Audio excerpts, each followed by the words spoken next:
भारतीय किसान मजदूर संयुक्त मोर्चा राष्ट्रीय अध्यक्ष चौधरी शाह आलम ने हरिद्वार मातृ सदन से हो रहे आंदोलन को दिया पूर्ण समर्थन।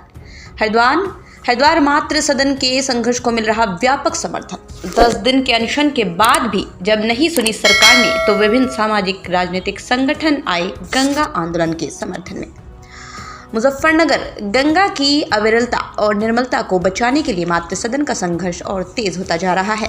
मातृ सदन के स्वामी दयानंद पिछले 10 दिनों से अनशन पर है और उनकी स्थिति गंभीर होती जा रही है। इस आंदोलन को अब संत समाज, किसान संगठन, सामाजिक कार्यकर्ता, बेरोजगार संघ जैसे विभिन्न समूहों का व्यापक समर्थन मिल रहा है। आज मुजफ्फरनगर में आयोजित प्रेस वार्ता में टीम अन्ना हजारे के राष्ट्रीय कोर कमेटी सदस्य और किसान मंच के राष्ट्रीय प्रवक्ता भोपाल सिंह चौधरी ने उत्तर प्रदेश के मुख्यमंत्री योगी आदित्यनाथ से अपील की कि वो स्वामी दयानंद की तपस्या और कठिन परिश्रम का संज्ञान ले। उन्होंने कहा, गंगा को बचाने का यह आंदोलन केवल एक प्रदेश का नहीं बल्कि पूरे देश का है। गंगा भारत की आत्मा है और उसकी रक्षा के लिए हर संभव कदम उठाना सरकार का कर्तव्य है। स्वामी दयानंद, जो पिछले 10 दिनों से भूख हड़ताल पर है, ने गंगा की अविरलता और निर्मलता के लिए अपना जीवन समर्पित कर दिया है। भोपाल सिंह चौधरी ने कहा, स्वामी दयानंद की तपस्या और संघर्ष को अनदेखा करना गंगा और हमारी संस्कृति के प्रति सरकार की उदासीनता को दर्शाता है। उत्तराखंड सरकार को तुरंत हर संभव कदम उठाने चाहिए ताकि गंगा को बचाया जा सके। उन्होंने आगे कहा, वो जल्द ही दिल्ली के सभी सांसदों से मुलाकात करेंगे और उनसे निवेदन करेंगे कि संसद में इस मुद्दे को गंभीरता से उठाया जाए। गंगा केवल एक नदी नहीं बल्कि हमारी संस्कृति, धर्म और पर्यावरण का आधार है। इसके विनाश पर चुप रहना देश के लिए विनाशकारी होगा। उन्होंने कहा, इस आंदोलन को संत समाज और विभिन्न संगठनों का समर्थन मिल रहा है। भारतीय किसान मजदूर संयुक्त मोर्चा के राष्ट्रीय अध्यक्ष मोहम्मद शाह आलम ने कहा, गंगा की रक्षा करना हर भारतीय का कर्तव्य है। हम इस आंदोलन में मातृ सदन स्वामी दयानंद के साथ खड़े हैं। यदि सरकार ने जल्द का कदम नहीं उठाए तो हम देशव्यापी आंदोलन करेंगे। उत्तराखंड बेरोजगार संघ के देहरादून जिला अध्यक्ष जसपाल चौहान ने भी आंदोलन में अपनी भागीदारी की घोषणा की। उन्होंने कहा, गंगा के लिए खनन माफियाओं के खिलाफ लड़ाई में हम पूरी ताकत लगाएंगे। यदि सरकार ने सुप्रीम कोर्ट और हाई कोर्ट के आदेशों का पालन नहीं किया तो कानूनी और आंदोलन दोनों रास्ते अपनाए जाएंगे। आरटीआई कार्यकर्ता, सामाजिक कार्यकर्ता पीयूष जोशी ने कहा, यह केवल उत्तराखंड का नहीं बल्कि पूरे देश का मुद्दा है। गंगा हमारी सांस्कृतिक धरोहर है। इसे माफियाओं के हाथों में सौंपना हमारे भविष्य के साथ खिलवाड़ है।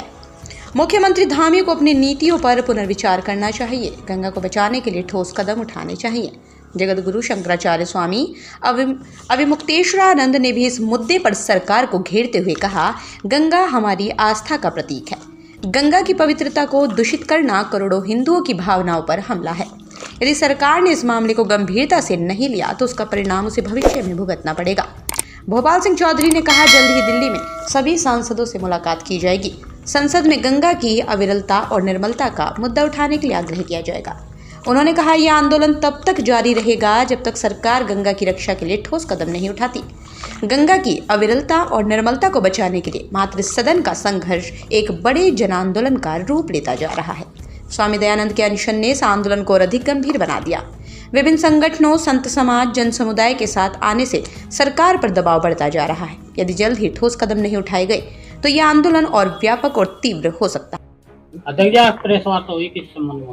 मैं चौधरी मोहम्मद शाह आलम, भारतीय किसान मजदूर संयुक्त मोर्चा अध्यक्ष, हरिद्वार उत्तराखंड में जो है माँ गंगा को लेके, उसकी निर्मलता को लेके जो है एक आंदोलन चल रहा है मातृ सदन के द्वारा।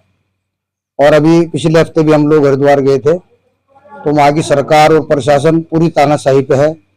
और मातृ सदन में दयानंद महाराज जी जो हैं वो आज 10वां दिन है, अनशन पर हैं और सरकार मौन है। तो कल कुछ अधिकारी वहां पे पहुंचे मातृ सदन और उन्होंने एक लेटर लिखत में दिया कि खनन को रोका जा रहा, माँ गंगा को बचाया जा रहा। लेकिन रोका जाना मकसद नहीं है, उसे खत्म किया जाए। जो भी उन्होंने टेंडर वहां छोड़ रखे हरिद्वार क्षेत्र में, तो गंगा को जो है पवित्र रखा जाए। ये जो व्यापारी लोग वहां खनन कर रहे, इसका हम विरोध करते हैं और मातृ सदन को हम पूरा समर्थन करते हैं। तन मन धन से भारतीय किसान मजदूर संयुक्त मोर्चा मातृ सदन के साथ है। हमारे बड़े भाई भोपाल चौधरी साहब यहाँ उत्तराखंड से आए हुए हैं और इनके साथ हमारा पूर्ण समर्थन है। जय जवान जय किसान। आपका परिचय? मैं भोपाल सिंह हूँ और मैं गंगा के लिए कार्य करता हूँ। जल और जंगल जमीन को बचाने के लिए पहाड़ों में और पूरे देश में हम लोग काम करते हैं। आज प्रेस वार्ता हो रही है। और ये प्रेस वार्ता हो रही है। और अपना परिचय, मेरा एक किसान मंच है जो पूर्व प्रधानमंत्री विश्वनाथ प्रताप सिंह जी के द्वारा एक किसान मंच बनाया है था, जो उसमें हमारे बीपी सिंह जी, आपने नाम सुना होगा, पूर्व स्वर्गीय, उनका ये किसान मंच है। उसमें राष्ट्रीय प्रवक्ता के पद पर और राष्ट्रीय उपाध्यक्ष के पद पर मैं, और इसके अलावा अन्ना हजारे जी का नाम भी आपने सुना होगा, एक वरिष्ठ समाज सेवी पूरे विश्व में। उनमें जो 11 लोगों की एक सदस्य कमेटी अन्ना जी ने बनाई है, उस 11 कमेटी में एक पूरे देश में मैं भी उनके साथ में हूँ, एक सदस्य के रूप में काम कर रहा हूँ। और सबसे बड़ी विडंबना ये है कि हम लोग जो है कि हमारी जो गंगा माँ है, जो आज आईसीयू के अंदर भर्ती हो गई है, गंगा माँ आज बीमार जो पड़ी हुई है। आप देख रहे होंगे कि जब हिमालय से जब गंगा निकलती है तो वो 17 प्रकार की औषधियों को लेके चलती है, गुणों को लेके चलती है, जड़ी बूटियों को लेके चलती है।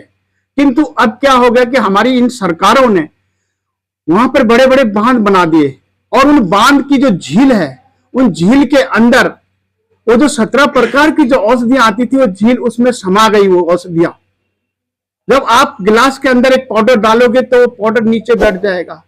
उसी प्रकार से जब झील बनती है, वो जो औषधियां आती है उस झील के अंदर समा जाती है, और वो पानी पानी रह जाता है। गंगा गंगा नहीं रहती है, वो एक झील बन जाती है। झील का पानी आप लोग पीते हैं, आप जिसे कहते हैं ना कि हरिद्वार में हम लोग गंगा जल लेने जा रहे हैं, वो गंगा जल नहीं है, वो गंगा जल नहीं है, वो एक झील का पानी है। वो उस झील के पानी को पी रहे हैं। जो 17 प्रकार की औषधियां होती थी, उस औषधियों को, उस जल को पी के हम लोगों का स्वस्थ, हमेशा शरीर स्वस्थ रहता था। हम लोगों को कोई भी बीमारियां नहीं आती थी। जब मैं छोटा बच्चा था, मेरी माँ मुझे कहती थी कि बेटा जी एक बंटी भर के जरा पानी जरा नदी से, गंगा से ले आओ। मैं कहता था माँ, गंगा का ही पानी क्यों पीते हैं? मेरी माँ बताती थी कि बेटा इसमें बहुत औषधियां होती है, दवाइयां होती है, और इसको हम लोग घर में छिड़कते हैं, और इससे हमारे जो घर के जो वाइब्रेशन होते हैं वो पवित्र हो जाते हैं, इसलिए इसको गंगा जल कहा जाता है। तो अब वो औषधियां जो है उन झील में समा गई है, और वो औषधियां पूरे हिमालय से लेकर पूरे गंगा सागर तक जाती थी वो औषधियां, और वो खेतों में भी, किसानी के भी काम आती थी। वही जल किसानों के लिए आपने देखा होगा, छोटी छोटी नहरें जिनसे हम लोग सिंचाई करते हैं, किसान लोग, वो किसानों के खेतों में जाती थी, और किसानों से, किसानों की जो उगाई हुई फसल है, उसको, फसल को, उस धान को, उस अनाज को खा के हम लोग हमेशा स्वस्थ रहते थे। उसमें हम लोग कितना भी यूरिया डाल ले कुछ, वो सारी नष्ट कर देती थी उस यूरिया की बीमारी को। कौन? वही जो जड़ी बूटियां होती थी। लेकिन अब विकास के नाम पर, बिजली बनाने के नाम पर हमारी सरकारों ने, बड़े बड़े कंपनियों ने, बड़े बड़े अडानी जी, अंबानी जी जैसे लोग हमारे पहाड़ों में पहुंचे, उन्होंने पूरी जमीन को एक्वायर कर दिया। गंगा को कहा कि इतने किलोमीटर तक हमें दे दो, हम यहाँ पर विकास करेंगे, आप लोगों को रोजगार देंगे, बिजली बनाएंगे, देश को बिजली देंगे। लेकिन वो विकास नहीं, मैं समझता हूँ वो विनाश है। उन लोगों ने उस प्रकृति को छेड़छाड़ करी है। हमारे पहाड़ों में अभी सुना होगा, जोशीमठ के अंदर इतनी बड़ी आपदा आई, सिर्फ उन्हीं के कारण जो है। अब हमारे वहां पर जो ट्रेन भेजी जा रही है, और जब वो ट्रेन वहां जाएगी उन पहाड़ों के अंदर, जो पहाड़ों के अंदर हिलेगी, वो पहाड़ी हिलेगी, पहाड़ियां दरकेगी। और उन्हें समझता हूँ वो जो हमारे मोदी जी जो ट्रेन ले जा रहे हैं पहाड़ों में, वो सफल नहीं हो पाएगी। अभी आप कुछ समय, कुछ सालों के बाद देखते रहो, हमारे पूरा पहाड़ खत्म होगा। जब पहाड़ खत्म होगा, हिमालय खत्म होगा, तो पूरा देश भी खत्म हो जाएगा। तो इस चीज को लेके हमारे मातृ सदन हरिद्वार में 3 संत शहीद हो गए।